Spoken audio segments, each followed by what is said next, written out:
This bill is a once-in-a-generation opportunity to shape the future of agriculture in the United Kingdom.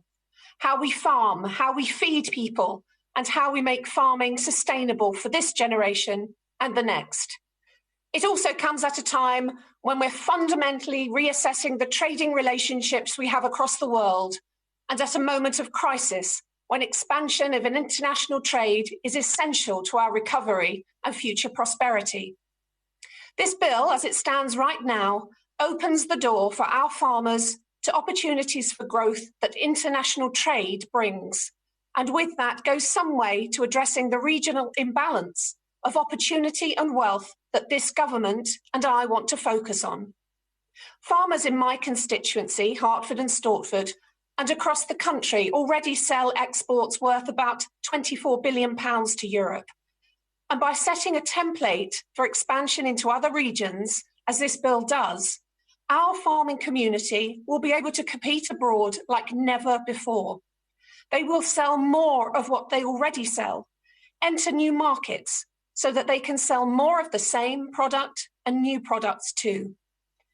And to bring the narrative back to how extending British farming into global markets will directly boost growth.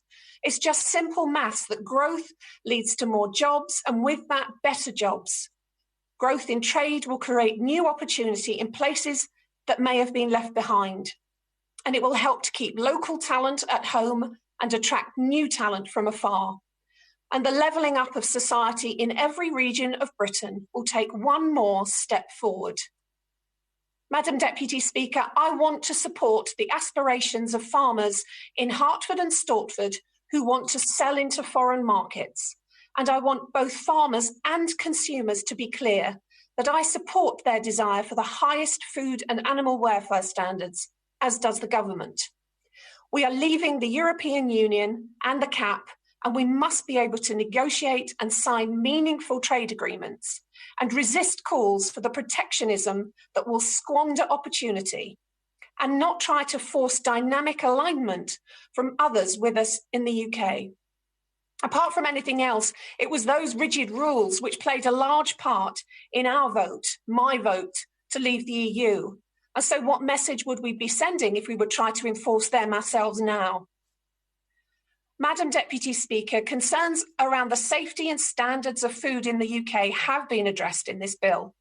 The same stringent standards which we are all used to and wish to see upheld will still apply to meat sold here, including those which exclude chlorinated chicken and hormone-injected beef.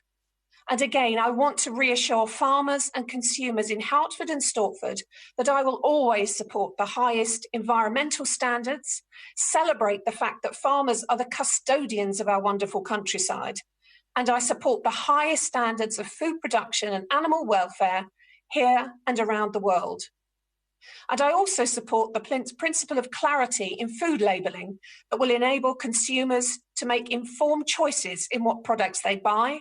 And I will always champion our wonderful UK farmers, their producers and products. Madam Deputy Speaker, I will be supporting this bill as I'm satisfied that our food standards and safety are protected. And I want to see farmers in my constituency benefit from different markets, from more product opportunities, and from a greater distribution of wealth and opportunity across the country. This is an opportunity to renew British farming and add vigour to our global aspirations. It's an opportunity to secure more resilient food supply chains and set global standards for sustainability through international cooperation and leadership.